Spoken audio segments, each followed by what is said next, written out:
बीरपुर गांव में मुन्ना नाम का एक आदमी था जो काम की तलाश में इधर उधर घूमता रहता था। पूरा दिन काम न मिलने की वजह से वो बहुत परेशान हो जाता था। रात को जब वो थककर अपने घर जाता है, घर में घुसते ही उसकी पत्नी उससे पैसे मांगती है। अजी सुनिए, मुझे कुछ पैसे दे दीजिए, मुझे माँ को कल मेले में लेकर जाना है। क्या पैसे? मेरे पास तो खाने के लिए भी पैसे नहीं है। क्या आपके पास पैसे नहीं हैं? पैसे नहीं हैं कहने से घर का खर्चा थोड़ी ना चल जाएगा। मुझे नहीं पता, आप जाओ और कहीं से भी पैसे लेकर आओ। मुन्नी, तुम ही बताओ, मैं कहां से पैसे लेकर आऊं? जिनसे पैसे लेने थे उन लोगों ने पैसे देने से मना कर दिया। काश मैंने तुमसे शादी करने से मना कर दिया होता तो आज मैं सुख से रहती। जब से मैंने तुमसे शादी की है तब से एक भी दिन सुख से नहीं रही हूँ। कभी सोचा है तुमने, कभी मेरे लिए या हमारी माँ के लिए क्या किया है? आखिर माँ तुमसे इतना प्यार करती है, लेकिन कभी तुमने उनके प्रति बेटे होने का कोई फर्ज निभाया ही नहीं है। ऐसा कहकर रोते हुए मुन्नी वहां से चली जाती है और मुन्ना देर तक मन ही मन मुन्नी के कहे शब्दों को सोचता है। वो सोचता है कि मैंने कभी अपनी पत्नी और अपनी माँ को कोई सुख नहीं दिया है। वो यही सब बातें सोचता है और परेशान होकर उठकर बाहर चला जाता है। थोड़ी दूर चलते चलते वो जंगल में चला जाता है। वहां जैसे ही वो पहुंचता है तो उसे वहां एक पेड़ दिखाई देता है। वहां पर एक लकड़ी की तख्ती दिखाई देती है जिस पर लिखा होता है सावधान, और नीचे लिखा होता है इस पेड़ को जो भी छूता है वो कंकाल बनकर ही रह जाता है। ये पढ़कर मुन्ना मन ही मन में सोचने लगता है, मैं भी इस पेड़ को छू लेता हूँ। इस रोज रोज की किचकिच भरी जिंदगी से तो कंकाल बनकर ही रहना बेहतर है। फिर ऐसा कहकर मुन्ना पेड़ की ओर बढ़ता है और जैसे ही वो पेड़ को छूता है तभी पेड़ हिलना शुरू हो जाता है और मुन्ना वहां से बाहर गिरता है। अरे, मुझे ये क्या हुआ? मुझे ऐसा महसूस हो रहा है कि मैं पहले से और भी ज्यादा ताकतवर और फुर्तीला हो गया हूँ।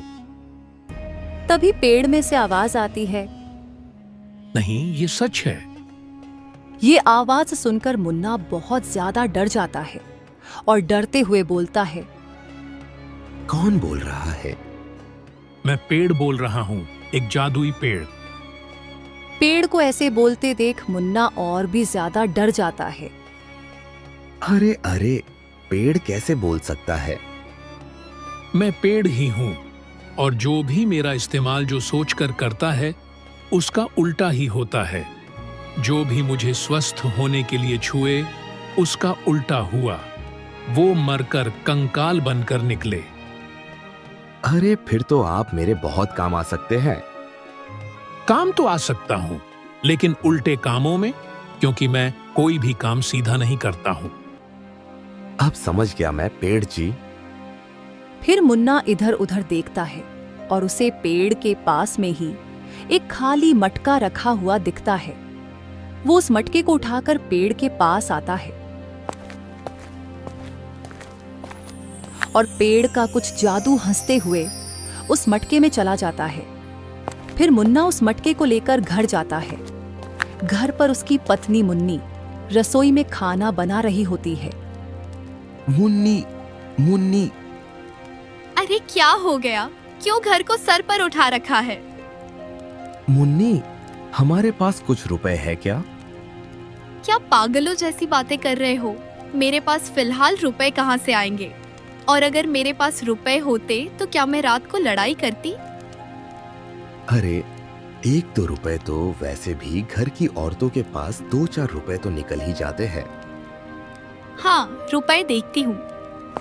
फिर मुन्नी रसोई में जाती है और 10 रुपए निकाल कर लाती है।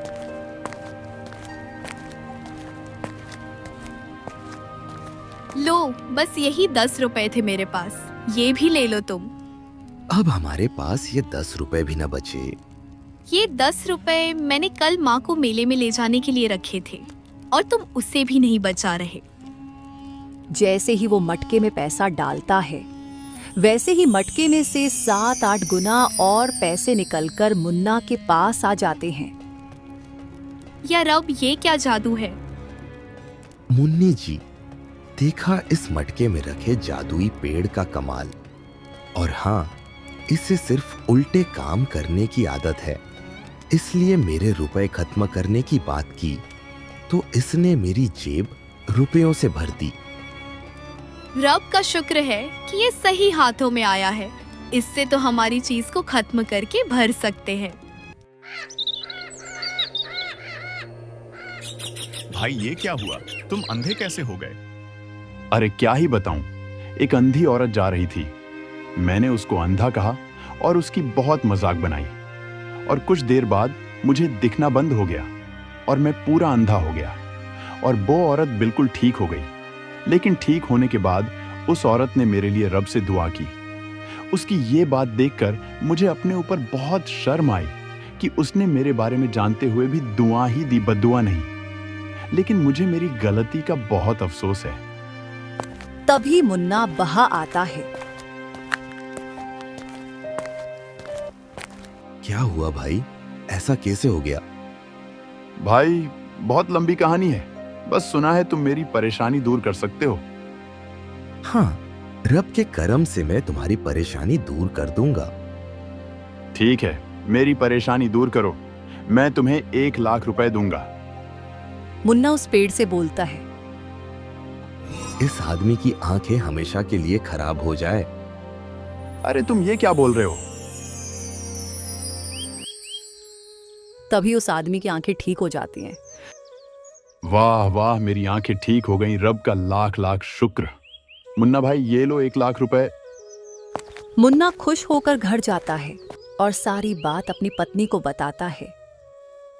पत्नी जी, पूरे गांव में हमारी चर्चा है, और फिर धीरे धीरे पूरे शहर में हमारी चर्चा हो जाएगी और लोग समझेंगे कि ये सब हम अपनी दुआ से कर रहे हैं। लेकिन उन्हें क्या पता कि हमारे पास ये जादुई पेड़ का करिश्मा है। अरे वाह, अब तो हमारे पास पैसा ही पैसा होगा। रब का शुक्र है कि ये पेड़ का जादू आपको मिला, जिससे हम सब बहुत अमीर हो जाएंगे, और हम चाहते हैं कि ये जादू इस मटकी से कभी भी खत्म ना हो। अरे अरे, ये क्या बोल दिया तुमने? कितनी बड़ी गलती कर दी मुन्नी तुमने। तुम्हें बताया था ना मैंने कि इस पेड़ के जादू को सब उल्टा करने की आदत है। अरे अरे अरे, ये क्या हो रहा है? देखो देखो, तुम्हारे कहते ही मटका खाली हो गया। या रब, पैसा कमाने की चाह में ये क्या गलती कर बैठी मैं। चलो चलो, जल्दी से उसी पेड़ से दोबारा फिर से मटके में जादू भर लाते हैं हम। हाँ हाँ, चलो चलो, जल्दी चलते हैं। और वो दोनों वही जंगल में जाते हैं। पेड़ के पास जाकर देखते हैं कि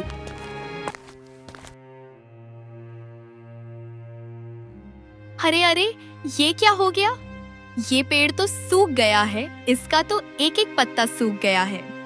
या रब, ये क्या कर दिया मैंने बिना सोचे ही कुछ भी बोल दिया। तो प्यारे दोस्तों, हमें इस कहानी से बहुत कुछ सीखने को मिलता है। पहली बात, हमें किसी आदमी की या किसी औरत की या किसी मजबूर की मजाक नहीं बनानी चाहिए, क्योंकि वक्त हमारा भी ख़राब आ सकता है। और प्यारे दोस्तों, हमें कभी भी खुशी या गम में ऐसा कुछ नहीं बोलना चाहिए जो कि बाद में हमें उसका पछतावा हो। तो प्यारे दोस्तों, अगर ये कहानी आपको अच्छी लगी हो तो लाइक, कमेंट और चैनल को सब्सक्राइब करना बिल्कुल न भूलें। Thank you.